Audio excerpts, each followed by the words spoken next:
范闲，该完婚了。啥？你范闲该完婚了。我跟婉儿的婚事？你还想换一个人不成？啊，不换，就婉儿。好，3天之后完婚。3天来得及吗？从礼部拿银子，我们在事后给他补上。陛下，这不合规矩。范建、范闲，你们听好了，这桩婚事不是你们的家事，是国事。是国事，陛下英明，臣领旨。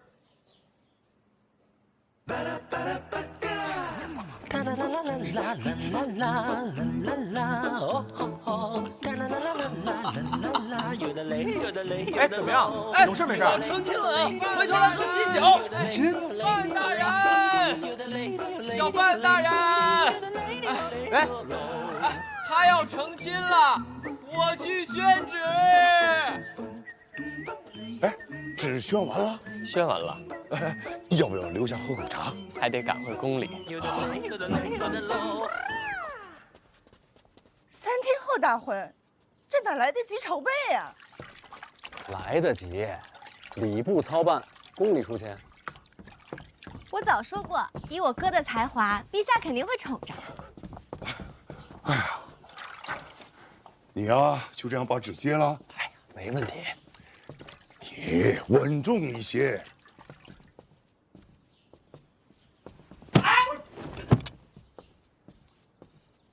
这一惊一乍的做什么？爹娘，哥姐，咱要发财了，这是无本的买卖。什么无本的买卖，听着跟劫道似的。你说这么难听啊？什么叫劫道啊？你成亲这档子事儿，可比劫道挣得多了。什么乱七八糟的？你想啊，宫里出钱，礼部操办，这咱家不就是没有本钱吗？皇恩浩荡，这是多大的荣耀啊！倒是这道理。对吧？等到那个时候，那京都这么些名流、文武百官，那不得削尖了脑袋往里钻呀？你是说人来的多，礼金就多？他想的恐怕不是人多，他想要人少。要么还得说你是我哥呢。那人少，礼金不就少吗？这都什么情况了？你还在乎那点礼金呢？不重要，礼金还不重要，资格最重要。什么资格？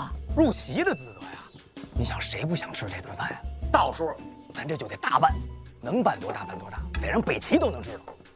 但是呢，能够进范府的机会，入席的资格越少越好，越精越好。就得是那些个京都的达官显贵，要进不了咱家的门，就是臊子都出不了门。饥饿营销啊！人要来了，也不能让人家忍饥挨饿，是吧？也得好吃好喝好待遇。那请谁不请谁，不都得罪人吗？不得罪啊，咱摊开卖呀，公平公正，价高者得。就是哥发明那词儿拍卖，咱嫂子皇家郡主够可以了吧？他要是成亲，他那几个哥哥不得来吧？太子得来吧？皇子得来吧？那满朝文武都得来呀！到时候这得吵到什么价去？人脑子打成狗脑子！这趟拍卖会必须由我来主拍，我来操控节奏。哎，你是偷偷回来的，最好别露面。那无所谓，已经都这种局面了，谁主拍都一样，姐你主拍都行，是吧？到时候这些人一来，咱们这些，哎呦哥，可能还得麻烦你，你再多娶俩，是吧？这产业一形成，这咱马上就成庆国首富了。我这辈子可就娶婉儿一个，不多娶了。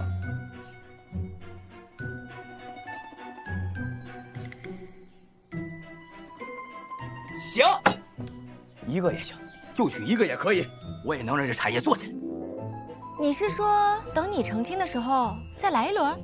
那不，我成亲谁来没用，他就得范闲。不行，咱就这么着，只能委屈一下我嫂子了。过2年呢，你找个茬儿，就把我嫂子给休了。和离之后呢，咱们还能复合吗？你再成亲，咱就再办一回，再办一回又收回钱。成亲合理，成亲合理，亲离亲离，发财了！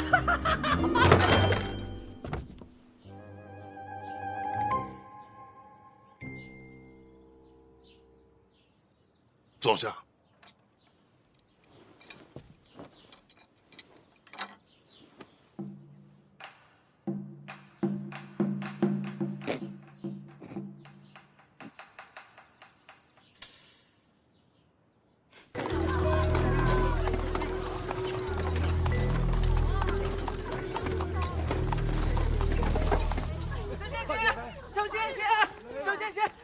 那边来了个大家伙，可漂亮了。他们都是奔你来的，你知道吗？那我再去帮你看一看吧。从信阳到京都一路散过来的，哈，日以继夜，夜以继日的，都不休息吗？他们轮流撒。那得撒多少花啊？车上装得下？这一路上啊，一路薅啊，不知道撸秃了多少座山。他是我亲自赶出京都的，如今大张旗鼓来给我送礼。毕竟，她是郡主的生母嘛。他要是爱屋及乌啊，就不是李云瑞了。哎，来了。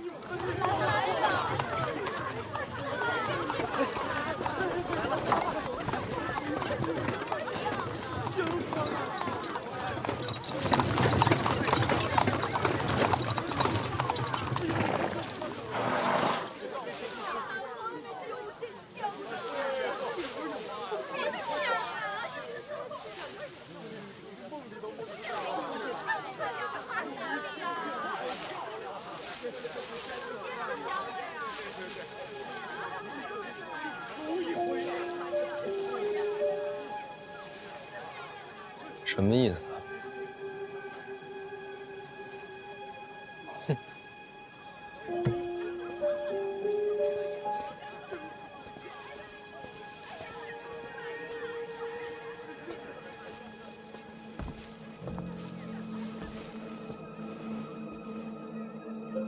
好久不见。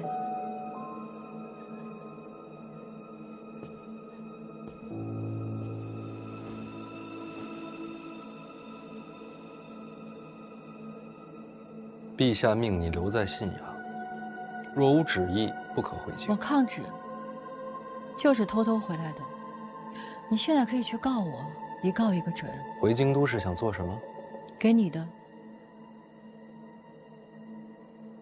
别怕，只是我的一份贺礼。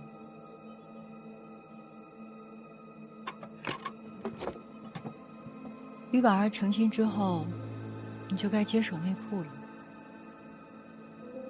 这是内库的账本，还算有诚意吧？不惜抗旨回京，就为了送这个？成亲那天，我要见见婉儿。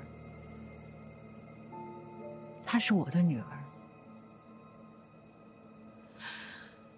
成亲是她一生中最重要的日子。我没有过那样的生活，但是我希望她有。我也想给她留下最美好的回忆。所以婚礼期间，你我休战。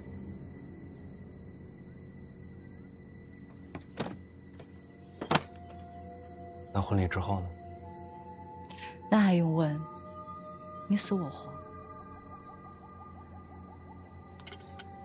就没有想过我不答应？刚刚说了，可以去告我。我只做我想做的事情。你怎么选，我都接着。在京都住几天？看我高兴。住哪儿？反正不是范府。藏得好点儿。该叫我一声娘了吧？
母亲大人，别动。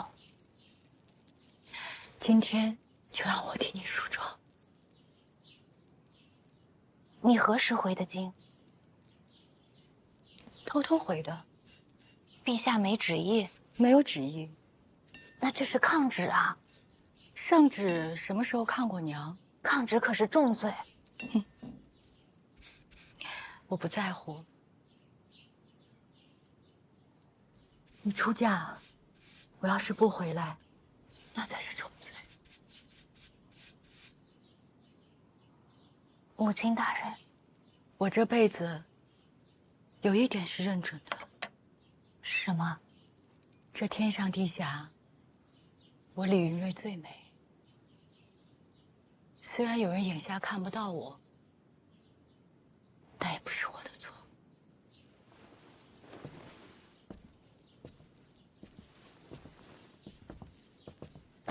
您说的是谁？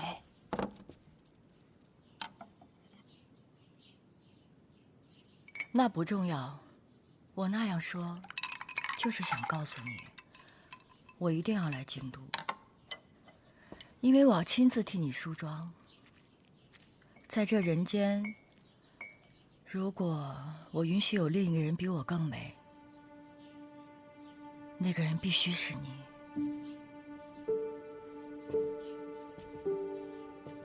必须是今天。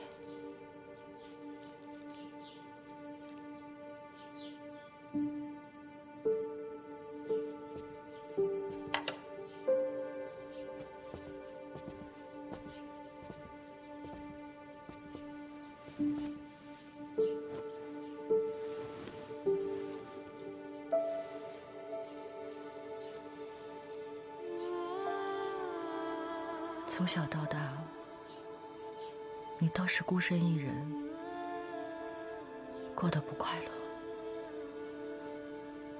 如今也无法弥补。只有今天，让我尽一次母亲的责任，让我亲自将你送入到人生的下一程。娘，别哭，现在胭脂刚好。娘，以后能不能不要再跟范闲争斗了？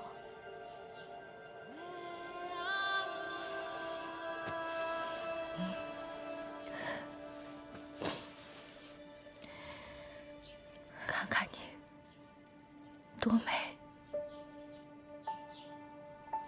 做娘的输给你了。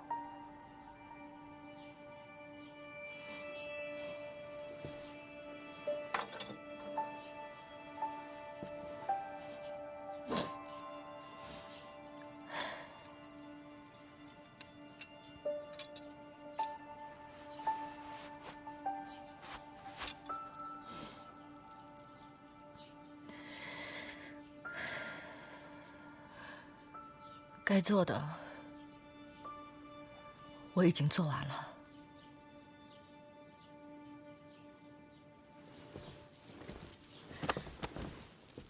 您要去哪儿？偷偷的来，自然要偷偷的走。婉儿，我没有过过你这样的日子，我羡慕你。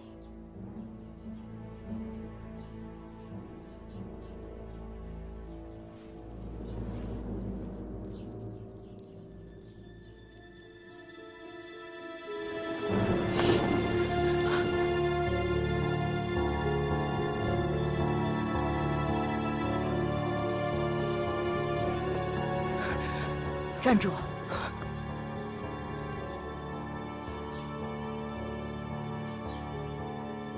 从今往后，把我这个娘从你心里给挖出去。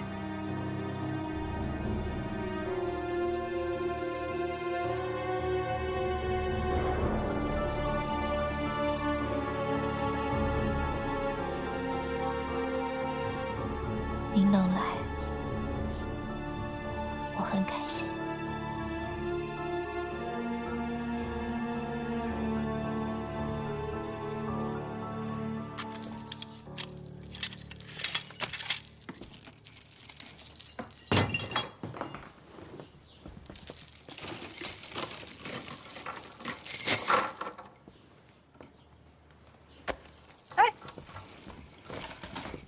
儿啊？还能去哪儿啊？你放过他们吧。我就害怕你不放心，所以让你和我一同去。我又不会武功，真有什么意外，随时向我动手。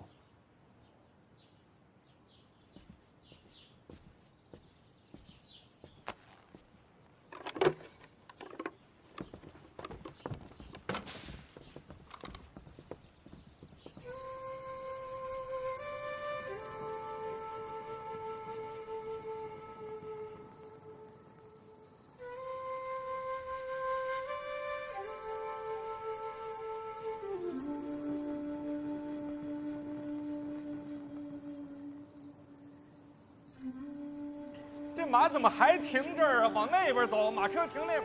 哎，两位，哎，受累啊，把马往前走走。来，哎，马车都停那边去啊，停那边去了。哎，这边几位，来，咱把马牵那边去，好不好？哎，辛苦啊，辛苦。哎。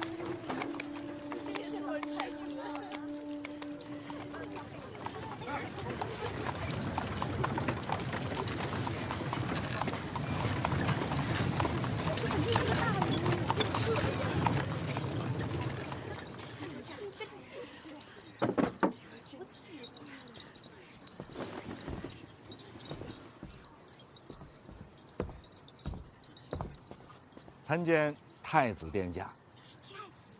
你是那个王启年哦？带礼物的，跟我进去。我知道你要说什么。家宴，你们就不用跟着了。都谁到了？那。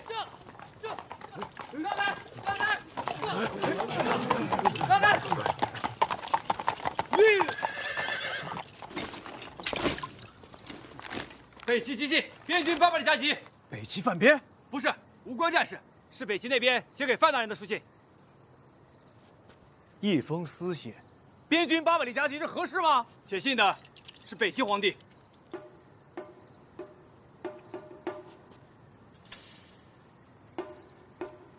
哦，哪有新郎官亲自倒酒？家宴无所谓规矩。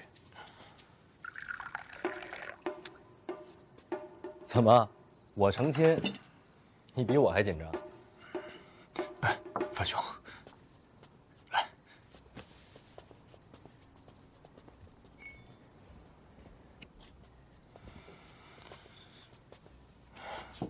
若若姑娘在府里吗？怎么着，还没喝酒呢就想跟我耍酒疯？宫里消息，你大婚之后就是我和若若的婚事。若若不想嫁。范闲，这是圣旨，我和若若愿不愿意不重要。可是她不想嫁，那怎么办？难道要抗旨吗？其实，我对若若一直观感很好。既然如此，那不如接触接触。我的为人你也该放心。那圆梦怎么说？哎，圆梦，那都是过去的荒唐事。抱月楼的事情，我真没有参与。我相信你，我也原谅你了。但若若不会嫁给你。哎，赐婚的事情，谁还能拦住陛下的旨意啊？恭喜恭喜啊！太子殿下，见过太子。大哥，那什么，这东西都放到里边那院子去。哎，看见新奇的物件不要乱碰，听见没有？我来啊，也没什么别的事儿，就是跟兄弟们来蹭个酒。那个，修好了吗？啊，修好了。北齐小皇帝给你写了封信，你快看看。哎，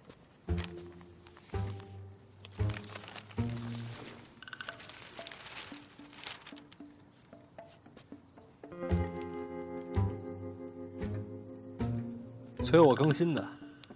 什么意思啊？红楼，北齐小皇帝喜欢看。就这？还有点别的消息，殿下自己看吧。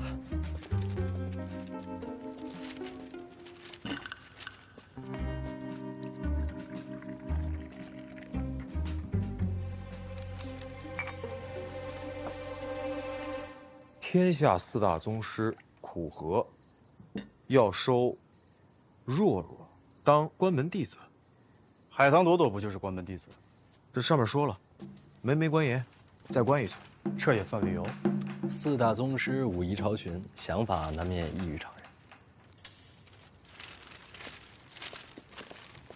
送到宫中，交由陛下典妥。这就安排。行了，入座吧。哎，范兄，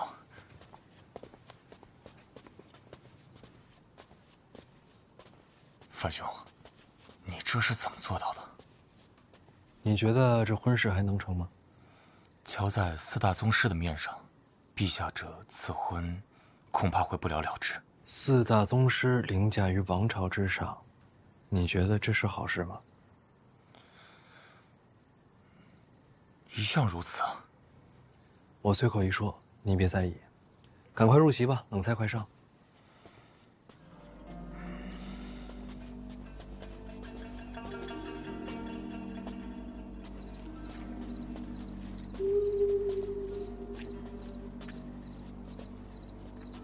这亲热怎么没人呢？对呀，怎么没人呀？你不用一直牵着。谢边不在，万一有刺客全指望你了，牵着，我心里安心点。我护着你没问题，但你可答应过我，不破坏婉儿大婚。你要是实在不信，不如这会儿杀我。你看。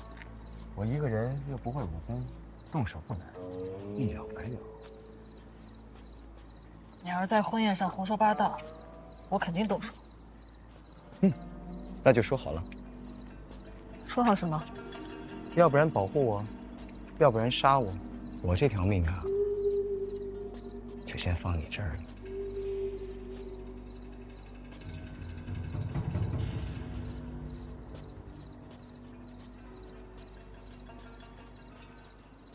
哎，你娶了婉儿，咱也算是亲戚了，咱们是一家人。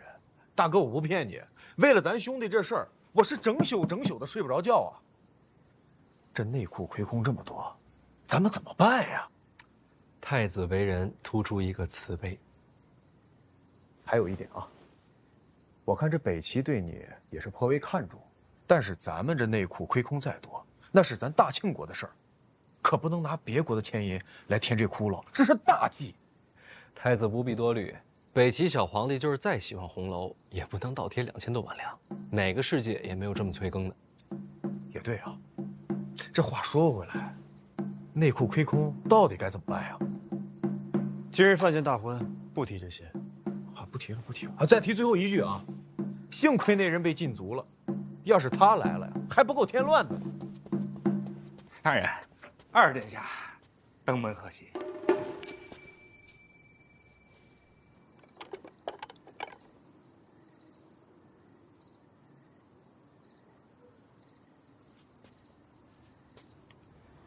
得亏是自己个儿来了，要不然这儿啊还真容不下。人家不像你，知道怕死。死我也怕吧，但不是最怕的。 那你最怕什么呀？我怕的是波澜不惊，无趣儿啊！莫名其妙。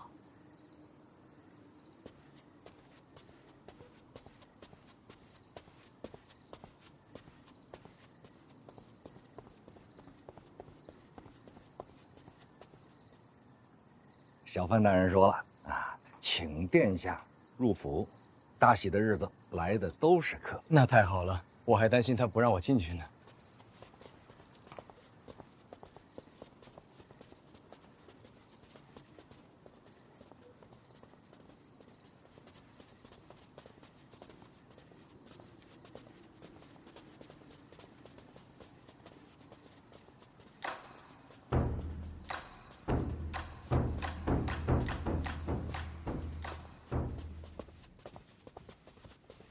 殿下请。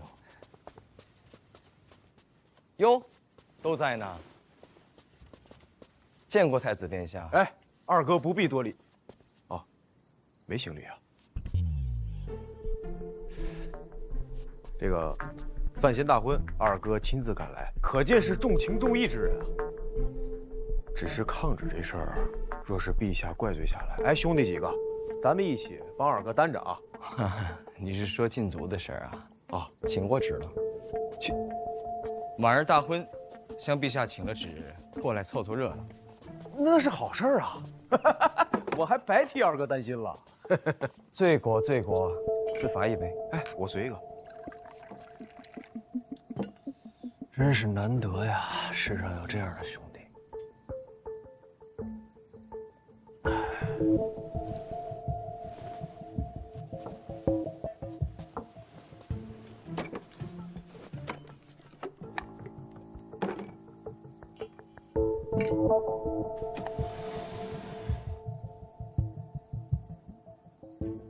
随礼。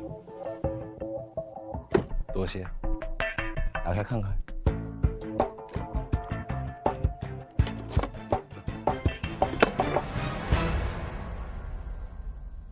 我本来准备了这珠宝首饰，可想想这些玩意儿你家不缺，不如直接点，50万两。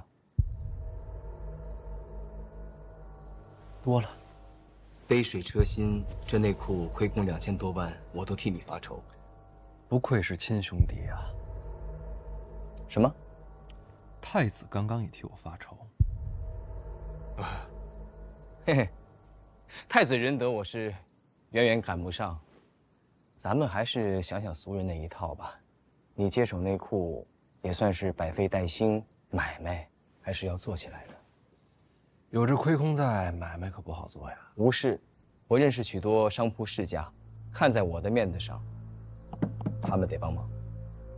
哦，对，二哥心是好的，但是，嗨，这商人啊，他是无利不起早。你今天拿了他的，明天怎么办呢？个个都来插手内裤财权，这还了得呀？不过我就说啊，二哥呀，不像那些商人一样啊，商贾逐利的，他心肯定是好的。太子真是好眼光，可咱们总不能让这内裤毁在咱们小范大人身上吧？对呀，自家兄弟怎能坐视不管呢？亲兄弟还能自相残杀呢？怎么着，太子，这钱准备你出了？这2000万两要是我能拿出来，那这事儿可大了。那不等于白说吗？明天后天，如果范兄有时间的话，可以来我府上坐一坐。办法总是有的嘛。太好了，从此以后啊，这监察院跟内库都归于太子麾下。哎，二哥这玩笑可不能乱开啊！我可不敢像二哥一样私下结党。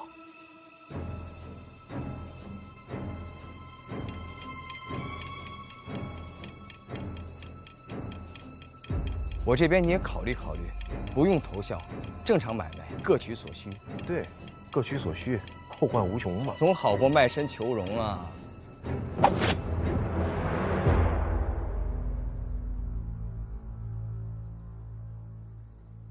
哼，又手滑了。唉，留一张够了，50万两都够督察院参我7、8回了。大好的日子不想触霉头。哎，太子听说过蜜月吗？是一种甜食吗？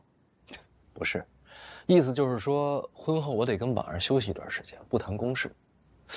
太子的心意我领了，这东宫呢，我也就不去了。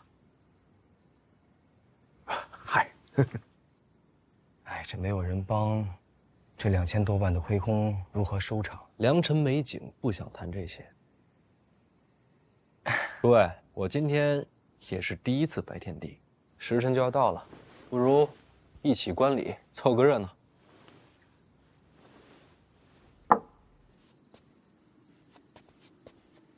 良辰已至喽！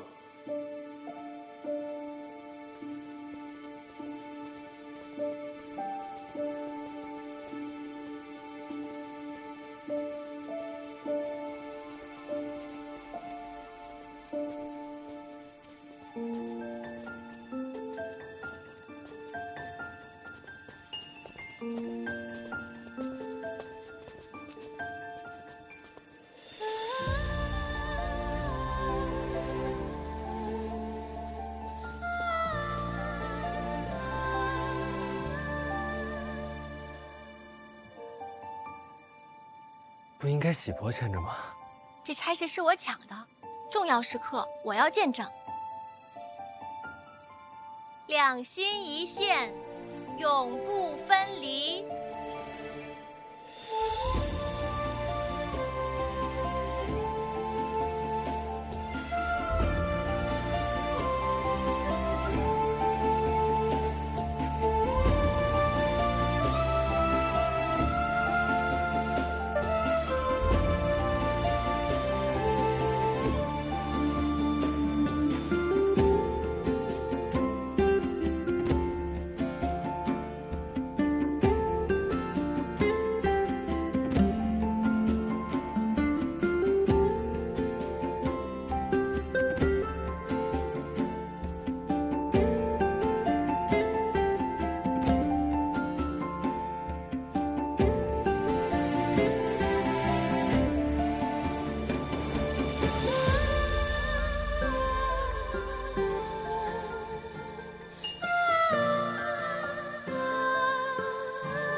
婉儿，我有话要对你说。哎，少爷，有什么话啊？咱们拜完堂之后再说啊。不行，我一定要现在说。婉儿，爹有一句话，一定让我在你大婚的时候告诉你。什么话？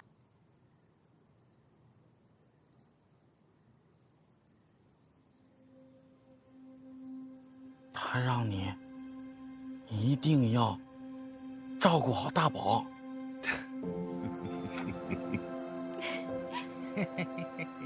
好，我答应你。嗯，我说完了啊，说完了，好，我说完了，我说好嘞，大宝，说完了，说完了，说完了，哎，好嘞。来，开始。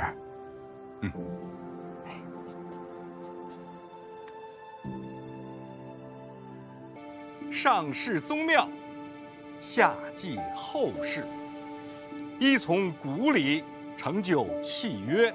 自今日始，夫妇一体同心，生死不移。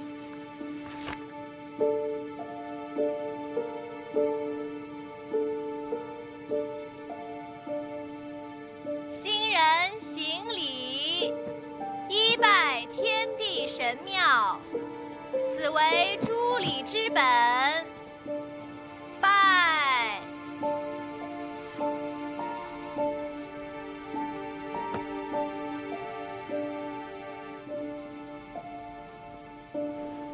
二拜父母高堂，以明宗族之礼。等等，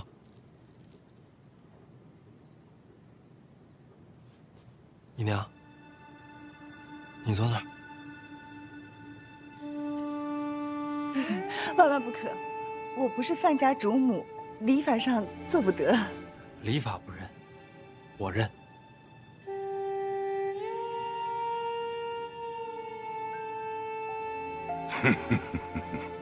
来吧，坐。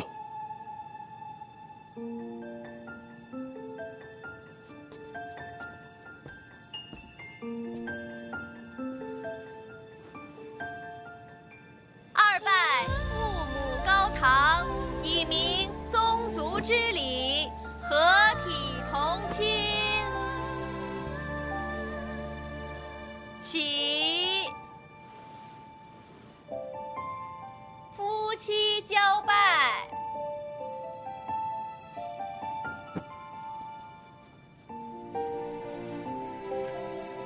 拜。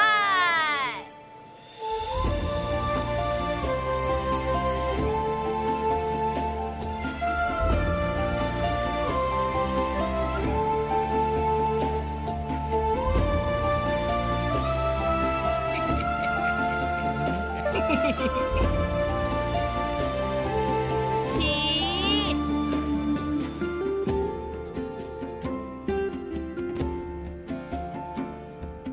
自此夫妻交拜。已成。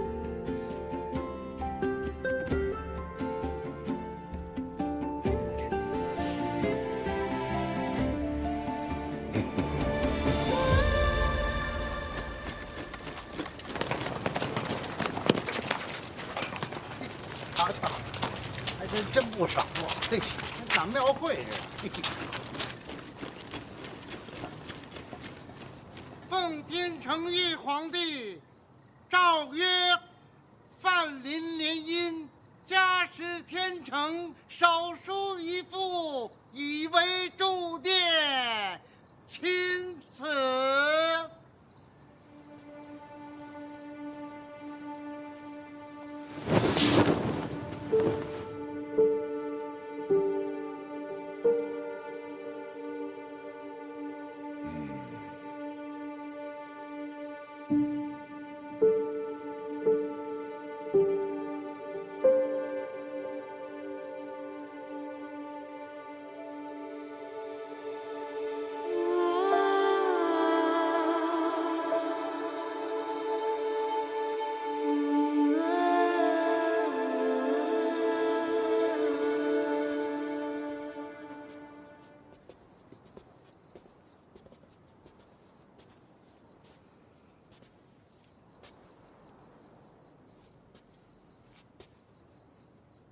要不要我送你回府？啊，不用，多谢啊。谢什么？林拱的事儿没说出口。我答应过你，不会破坏婚礼，说出去的话，总要算的。总之，谢谢你。婉儿能有今日，真的很不容易。婉儿也是我妹妹。那我走了。啊，一路小心。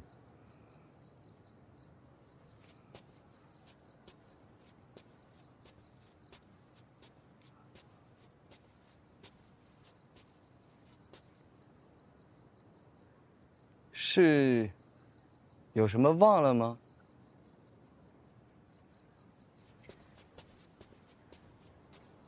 你一个人，我还是送你回去吧。那也好，身家性命就交给你了。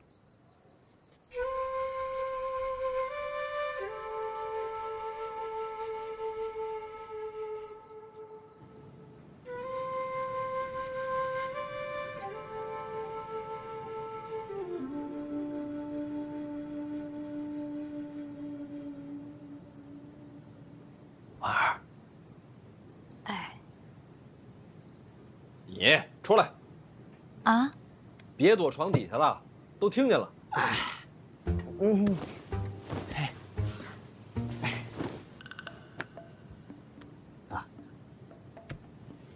思哲，哎，嫂子，哎，哎，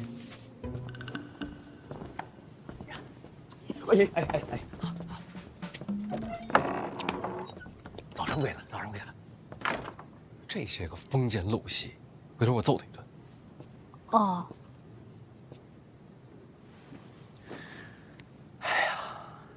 这一天呐，我就想着一件事儿。什么事儿？我想见见你，我今天还没见过你呢。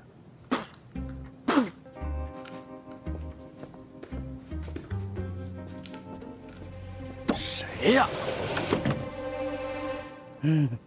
大宝啊，大宝啊，你回去吧。小贤贤，我跟那个小东西不一样，我看完你跟婉儿亲亲以后，我就回去了。大宝听话，赶紧回屋。当心你的红果被别人偷走了。对呀，那是爹给我的红果呀！小东西，小东西，小东西！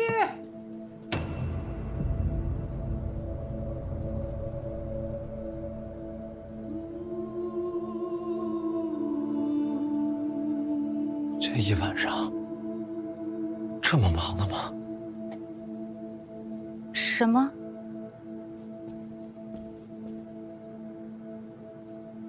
没什么，婉儿，对不起啊，我得出去一趟，很快回来。回来我跟你解释。哦。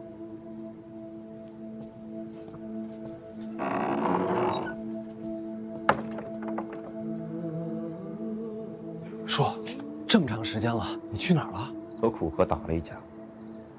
我知道，为了我。除了打架，我还问了一些当年的事。我忘了很多事，我想记起来。苦荷怎么说？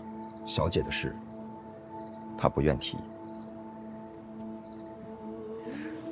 我娘来自神庙。神庙？啊，苦荷他们当年一路北上，亲眼见到我娘自神庙而出。叔，你说会不会你也是出自神庙？神庙？我想不起来。没关系，我陪你北上，咱们一起找。等找到神庙，没准你就能想起来。去不了。为什么？你成亲了。那也不冲突啊，成亲了可以和婉儿一起去。叔，刚才拜长辈的时候，我就在想，要是你在，我跟婉儿得一起拜。你为何不问问我？和苦荷一战之后，我去了哪里？你去了哪儿？我去了南边。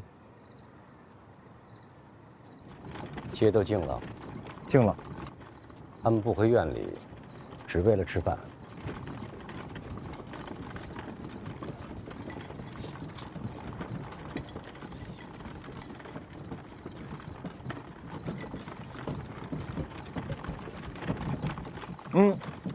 在哪？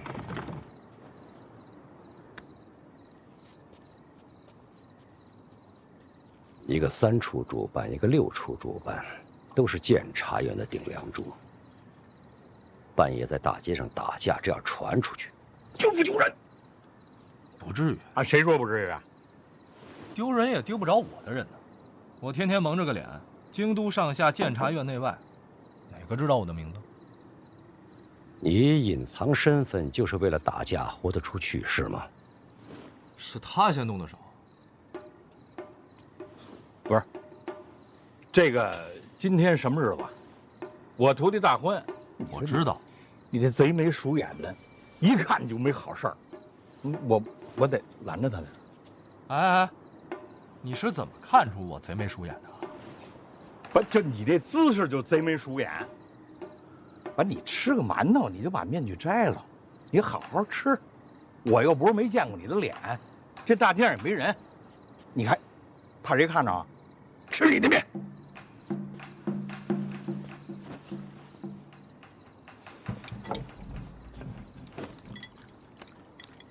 你去范监府了？啊，被他拦了。做什么？今日范闲大婚，武竹武先生必定登门。我平生之愿，就是亲自向他请教武学精艺，教授切磋。那是找死呢！武者寻道，虽死无憾。北界，你是什么时候回的京都？我这一路狂赶，我这不是刚回来，连饭都没吃呢。一路南下，我就惦记这口呢，还得说京都。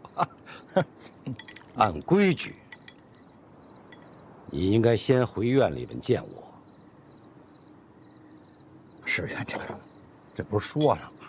我徒弟今天大婚，我怎么着也得，是吧？啊，当然我不会打扰他，我不打扰他，我也不允许别人打扰他。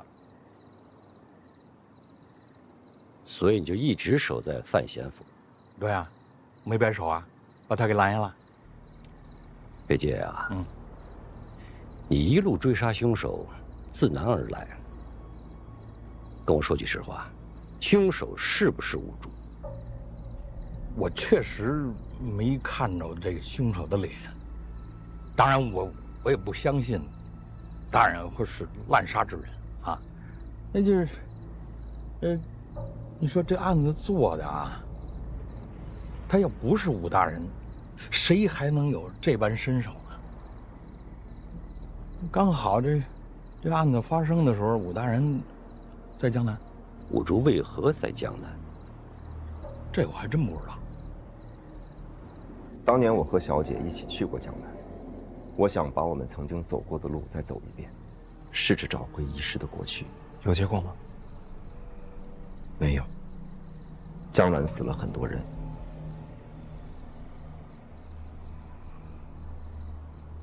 我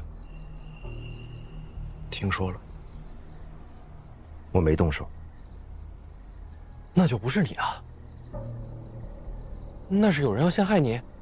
顺着这个思路往下想，第一，考虑谁陷害你能得到好处；第二，要知道你南下的行程；第三，可只能是我。为什么？我暗中查过死者，出手之人，宗师手段。那就是4大宗师之中有人要陷害你，是不是四姑剑？杀人者没用真气。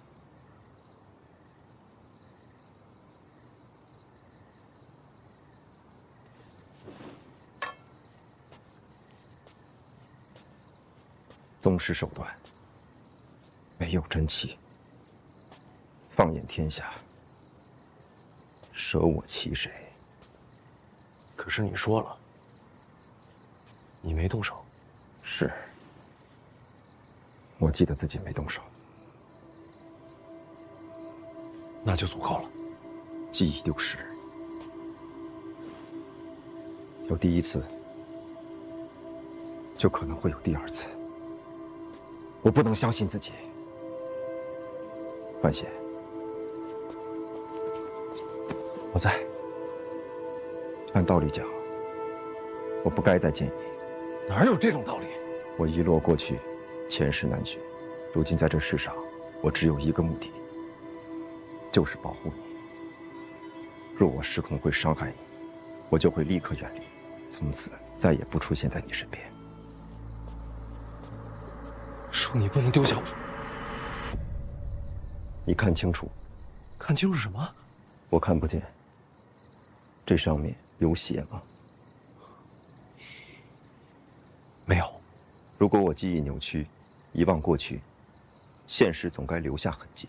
我看得很仔细，这上面干干净净，没有一丝血迹。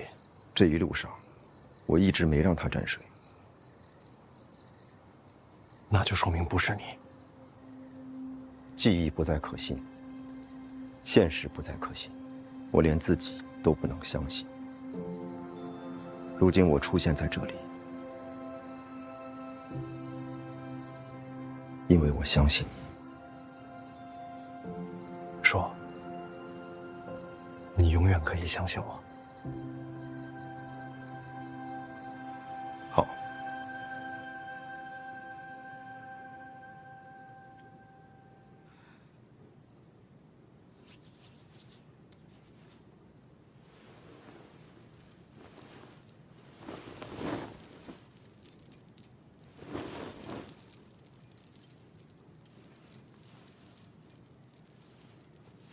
我该走了。去哪儿？你别又跟我玩失踪了。我暂时不离开京都。那咱们说好了。你成亲了，从今以后有自己的家人。你还需要我吗？我永远需要你啊。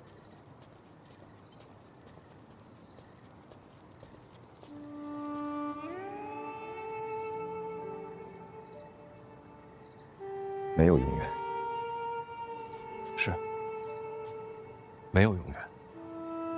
但我这一生，你不能缺席。大婚之后，你带上小姐留给你的箱子，去苍山住一段。苍山？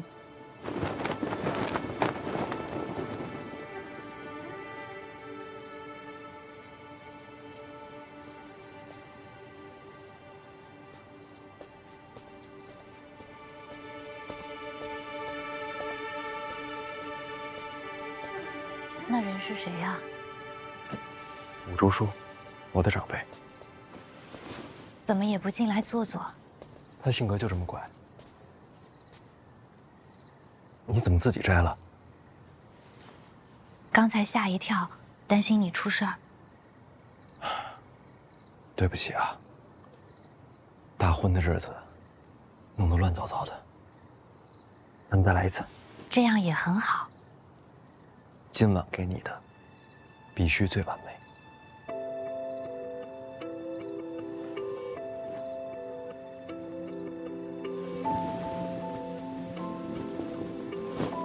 相信我。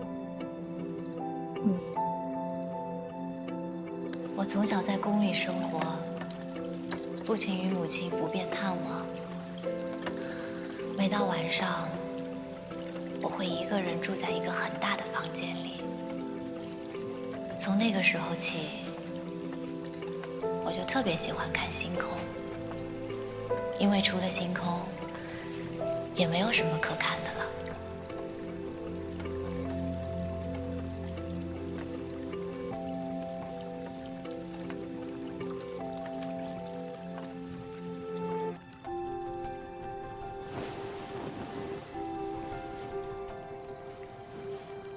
刚才对拜的时候，总觉得差点不完美。为什么？堂上只有我爹和柳姨娘，少了你独有的见证。我爹娘没法来，没事的。可星空一直在啊。你说的话，我都记着。你送我的这片星空，它一直都在。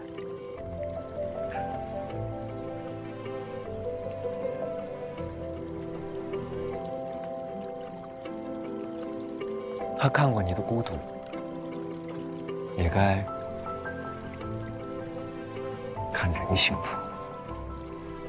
从今往后，你再也不是一个人了。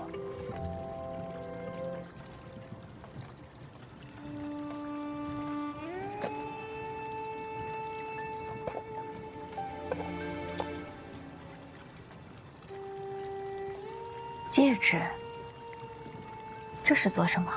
我自己做的，新婚良人以此为凭，共许余生。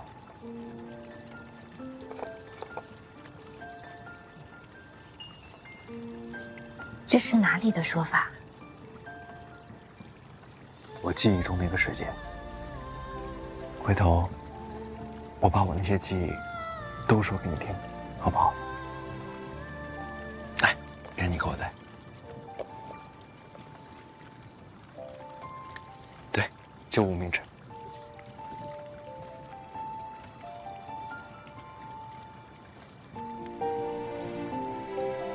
这契约就定了。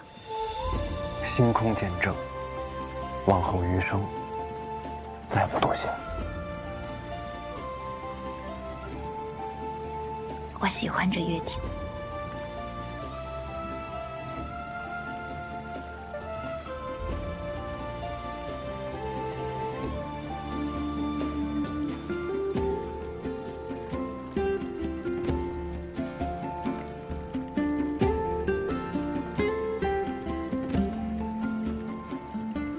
我竹叔是跟你从小一起长大的，从儋州到京都，那应该有很多故事吧？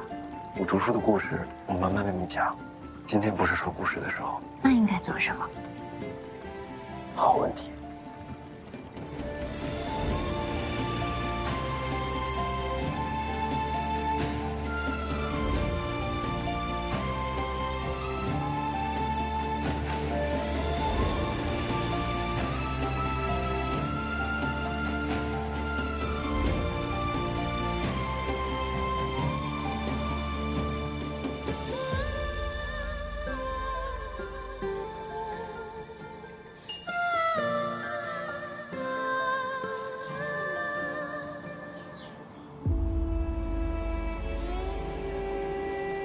大人，起来啦！来，夫人，来，这边来，这边来。你这是干什么呀？坐，大人坐。来，夫人，快坐。怎么了？坐啊！来吧，大家伙儿，来。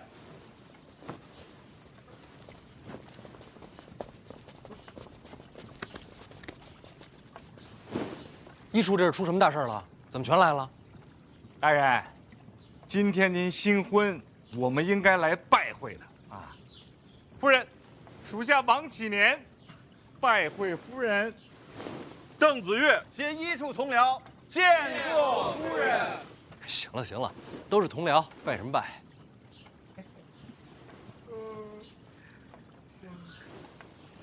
哎，这怎么一个个困成这样啊？昨天晚上干嘛去了？嘿嘿，大人有所不知，昨天晚上啊，咱这门口太乱了，我呢就把一处的兄弟们都招呼过来，维持一下秩序。大家呢守了一夜。胡闹！监察院又不是私产，老王，罚你半个月俸禄，给兄弟们打赏。不能啊，大人，使不得。谢大人，谢王大，谢什么谢？大人，那个兄弟们来维持秩序，他们都是心甘情愿的，不想要什么彩头。想要王大人的彩头，赏钱是应该给的啊，不过不应该由王先生出，应该由我们出。哎呦，这，谢夫人，大家辛苦了，都是应该的。啊，这不要了，还不行吗？我家相公常跟我说，若只他一己之力，便算是有3头6臂，在京都也不能立足。他有今日，全仰仗诸位。在这里，我替我家相公多谢大家。给夫人回礼了。王先生，使不得，夫人。您叫名字就行，您叫王启年啊。您要高兴的话，您可以叫小年年啊。王先生，我家相公总是提起你，他说，王启年知进退，识变通，在京都有您相助，让他受惠颇多。大人真是谦虚了啊。真正让他感慨的，却不是这个。他说，他脾气怪，性子拗，在京都没有几个朋友，但王启年便是其中一个。你2人不是家主门客，也不是上司属下，而是挚友，亦是知音。